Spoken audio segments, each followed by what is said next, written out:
Hello, welcome to Jyoti's kitchen. ಇವತ್ತು ನಾನು ನಿಮಗೆ ಹುಣಸೆಹಣ್ಣು ಬುತ್ತಿ ಮಾಡೋದು ಹೇಳ್ಕೊಡ್ತಾ ಇದ್ದೀನಿ. ಇದು ಕೂಡ ತುಂಬ ಈಸಿನೇ. ನಾನು ಹೇಳೋ ಐಟಮ್ಸ್ ಎಲ್ಲ ತುಂಬ ಈಸಿಯಾಗಿರ್ತವೆ. ಬೇಕಾದ ಸಾಮಾನು ಹೇಳ್ತಾ ಇದ್ದೀನಿ. ಇದಕ್ಕೆ ಚಿಕ್ಕದಾಗಿ 2 ಈರುಳ್ಳಿ ಹೆಚ್ಕೊಂಡಿದ್ದೀನಿ. ಚಿಕ್ಕದಾಗಿ ಸಣ್ಣಗೆ ಈ ಥರ 2 to 3 ಹಸಿಮೆಣಸಿನ್ಕಾಯಿ, ಸ್ವಲ್ಪ 2 ಬೆಳ್ಳುಳ್ಳಿ, ಸ್ವಲ್ಪ ಶುಂಠಿ. ಇದು ಫ್ಲೇವರ್ಗೋಸ್ಕರ ಹಾಕ್ಕೊಂಡಿದ್ದೀನಿ. ನಿಮ್ಗೆ ಆಪ್ಷನ್ ಇದು.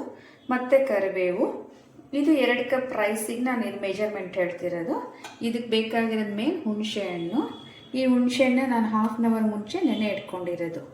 2 ಕಪ್ಪಿಗೆ ಇಷ್ಟು, ಒಂದು ಚಿಕ್ಕ ಬೌಲ್ ಅಷ್ಟು ಇರುತ್ತಲ್ಲ ಅಷ್ಟು ತಗೋಬೇಕು. ಕ್ಲೀನಾಗಿ ತೊಳೆದು ಈ ಥರ ಇಟ್ಕೊಂಡಿದ್ದೀನಿ. ಇದು ಮಾಡೋದನ್ನ ಹೇಳ್ಕೊಡ್ತೇನೆ ಈಗ. ಇವಾಗ ನಾನು 3 to 4 ಸ್ಪೂನ್ಸು ಎಣ್ಣೆ ಹಾಕಿದ್ದೀನಿ. ಇದಕ್ಕೆ ಎಣ್ಣೆ ತುಂಬ ಹಿಡಿಸೋದಿಲ್ಲ, 2 ಸ್ಪೂನ್ಸು ಹಾಕೋಬೋದು, ಗೊತ್ತಾಗೋದಿಲ್ಲ. ಇದಕ್ಕೆ ಇವಾಗ ಶುಂಠಿ ಬೆಳ್ಳುಳ್ಳಿ ಫಸ್ಟ್ ಹಾಕ್ತಾ ಇದ್ದೀನಿ. ಈಗ 1 ಸೆಕೆಂಡ್ ಆಗಲಿ. ಇವಾಗ ಸ್ವಲ್ಪ ಜೀರಿಗೆ ಹಾಕ್ತಾ ಇದ್ದೀನಿ. ಇವಾಗ ಈ ಹಸಿಮೆಣಸಿನ್ಕಾಯಿ ಚಿಕ್ಕದಾಗಿ ಇಟ್ಕೊಂಡ್ರೆ ಚೆನ್ನಾಗಿರುತ್ತೆ. ಅದು ನಾನು ಮಾಡ್ತಿರೋದು ಬುತ್ತಿ ಅಂದಲ್ಲ, ರೌಂಡ್ ಆಗಿರುತ್ತೆ. ಮಧ್ಯೆ ಬಂದರೆ ಚೆನ್ನಾಗಿರಲ್ಲ, ಅದಕ್ಕೋಸ್ಕರ ಚಿಕ್ಕದಾಗಿ ಇಟ್ಕೊಂಡಿರಿ. ಈಗ ಈರುಳ್ಳಿ ಹಾಕ್ತಾ ಇದ್ದೀನಿ. ಈಗ ಸ್ವಲ್ಪ ಕರಿಬೇಕು. ಇದನ್ನು 1-2 ರಿಂದ 3 ನಿಮಿಷ ಸ್ವಲ್ಪ ಬೇಯಿಸ್ಕೊಳ್ಳೋಣ.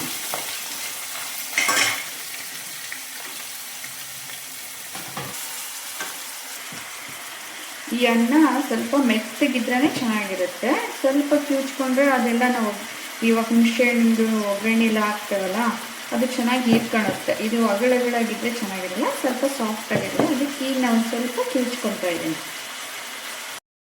ಇವಾಗ ಹುಣಸೆಹಣ್ಣು ಕಿವುಚ್ಕೊಂಡಿದ್ವಲ್ಲ, ನೆನೆ ಇಟ್ಕೊಂಡಿದ್ವಲ್ಲ, ಅದನ್ನ ಈ ಥರ ಎಲ್ಲ ಕಿವುಚ್ಕೊಂಡ್ಬಿಟ್ಟು ಆ ನೀರನ್ನ ಈ ಒಗ್ಗರಣೆಯಲ್ಲಿ ಹಾಕ್ತಾ ಇದ್ದೀನಿ. ಈ ಥರ ಇವಾಗ ಇಷ್ಟಿದೆ, ಈ ಥರ ನೀರಾಗಿ ಇದನ್ನು 5 ನಿಮಿಷ ಕುದಿಲಿ ಚೆನ್ನಾಗಿ. ಸ್ವಲ್ಪ ಈರುಳ್ಳಿ ಎಲ್ಲ ಚೆನ್ನಾಗಿ ಅದನ್ನು ಹುಣಸೆಹಣ್ಣು ಹೀರ್ಕೊಳ್ಳುತ್ತೆ, ಚೆನ್ನಾಗಿರುತ್ತೆ. ಇನ್ನೂ ನೀರು ಬೇಕಿದ್ರೂ ಹಾಕ್ಕೊಬೋದು. ನೋಡೋಣ, 2 ಮಿನಿಟ್ಸ್ ಆಗಲಿ. ಇಷ್ಟಿದ್ರೇ ಅದು ಅನ್ನದಲ್ಲಿ ಹಾಕಬೇಕಲ್ವಾ, ಅದಕ್ಕಿಲ್ಲೇ ಥಿಕ್ನೆಸ್ಗಿಂತ ಈ ಥರ ನೀರಾಗಿದೆ. ಅದು ಇವಾಗ 5 ಮಿನಿಟ್ಸ್ ಈ ಥರ ಮಾಡಿದ್ದೀನಿ. ಕುದೀತಾ ಇದೆ ನೀರು ಚೆನ್ನಾಗಿ ಹುಣಸೆಹಣ್ಣು ನೀರು ಕುದ್ರೇ ಟೇಸ್ಟ್ ಚೆನ್ನಾಗಿರುತ್ತೆ. ಹಸಿ ಸ್ಮೆಲ್ ಇರೋದಿಲ್ಲ, ನಿಜವಾಗಿ ತುಂಬ ಚೆನ್ನಾಗಿರುತ್ತೆ ಅವಾಗ. ಇವಾಗ ಇದಕ್ಕೆ ಸ್ವಲ್ಪ ಉಪ್ಪು ಚೆನ್ನಾಗಿ ಹಿಡಿಸುತ್ತೆ ಹುಳಿ ಇರೋದ್ರಿಂದ. ನಾನು ಇದರಲ್ಲಿ ಈಗ 3 ಸ್ಪೂನ್ಸ್ ಹಾಕಿದ್ದೀನಿ ಉಪ್ಪು. ಇವಾಗ ತಣ್ಣಗಾಗಕ್ಕೆ ಬಿಡೋಣ. ಅನ್ನದಲ್ಲಿ ಹಾಕಿ ಕಲಿಸ್ಬೇಕಂದ್ರೆ ಇವಾಗ ಗ್ಯಾಸ್ ಆಫ್ ಮಾಡ್ತಾ ಇದ್ದೀನಿ. ನೋಡು, ಈ ಥರ ನಾನು ಅನ್ನ ಎಲ್ಲ ಚೆನ್ನಾಗಿ ಸ್ಮ್ಯಾಶ್ ಮಾಡ್ಕೊಂಡಿದ್ದೀನಿ. ಇವಾಗ ಇದು ನೋಡು, ಆರಿದ್ಮೇಲೆ ಈ ಥರ ಗಟ್ಟಿಯಾಗಿದೆ ಥಿಕ್ನೆಸ್. ಈಗ ಇದಕ್ಕೆ ಹಾಕ್ತಾ ಇದ್ದೀನಿ ನಾನು.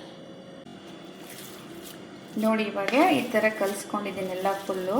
ಈ ಥರ ಇಷ್ಟು ಸಾಫ್ಟಾಗಿ ಬರಬೇಕು. ಒಂದು ವೇಳೆ ನಿಮಗೇನಾದರೂ ಗಟ್ಟಿ ಅನಿಸಿದರೆ ಇದಕ್ಕಿಂತ ಸ್ವಲ್ಪ ಈ ಥರ ನೀರು ಹಾಕ್ಕೊಂಡು ಕಲಿಸ್ಕೊಳ್ಳಿ. ಇವಾಗ ಟೇಸ್ಟ್ ನೋಡಿ, ಉಪ್ಪು ಕಡಿಮೆ ಆದರೆ ಇದಕ್ಕೆ ಹಾಕ್ಕೊಳ್ಳಿ, ಸರಿನಾ? ನೋಡಿ, ಇವಾಗ ನಾನು ಇದು ಹೇಳ್ತಿರೋದು ಇದರಲ್ಲೇ ಟ್ವಿಸ್ಟ್ ಇರೋದು. ಇದಕ್ಕೆ ನಾವು ಹುಣಸೆಹಣ್ಣು ಬುತ್ತಿ ಅಂತೀವಿ. ಈ ಥರ ರೌಂಡಾಗಿ ಮಾಡ್ಕೊಳೋದು. ಇವಾಗ ಸೈಜು ಇದು ಮಕ್ಕಳಿಗೆ ಊಟ ಮಾಡಲ್ವ ನೋಡಿ, ಅವ್ರಿಗೆ ಈ ಥರ ಮಾಡಿಕೊಟ್ರೆ ಆಟ ಆಡ್ಕೊತ ಊಟ ಮಾಡ್ತಾರೆ. ಅವ್ರ ಹೊಟ್ಟೆ ತುಂಬ ಚೆನ್ನಾಗಿರುತ್ತೆ. ಇನ್ನೂ ಒಂದು ಬೇಕು ಅಂತಾರೆ. ಬೇಕಿದ್ರೆ ಟ್ರೈ ಮಾಡಿ ನೋಡಿ ನೀವು. ಅದು ನೋಡಿ, ಈಗ ನಮ್ಮ ಬುತ್ತಿ ರೆಡಿ ಆಗಿದೆ. ಎಷ್ಟು ಚೆನ್ನಾಗಿದೆ. ಎಲ್ಲರೂ ಆರಾಮ್ಸೆ ತಿನ್ಬೋದು. ಏನೋ ಸಾರು ಹಚ್ಕೋಬೇಕು ಆ ಥರ ಏನಿಲ್ಲ. ಇದನ್ನು ಪೀಸ್ ಈ ಥರ ಕೈಯಲ್ಲಿ ಹಿಡ್ಕೊಂಡು ಹಿಂಗೆ ತಿನ್ಬೋದು. ಮಕ್ಕಳು ಆಟ ಆಡ್ಕೊತ ಎಲ್ಲರಿಗೂ ಚೆನ್ನಾಗಿರುತ್ತೆ. ಅದನ್ನು ನಾವು ಚಟ್ನಿ ಪುಡಿ ಜೊತೆ ತಿಂದು ನೋಡಿ, ಟೇಸ್ಟ್ ಮಾಡಿ, ತುಂಬ ಚೆನ್ನಾಗಿರುತ್ತೆ. ನಿಮಗಿಷ್ಟ ಆದರೆ ಸಬ್ಸ್ಕ್ರೈಬ್ ಮಾಡಿ.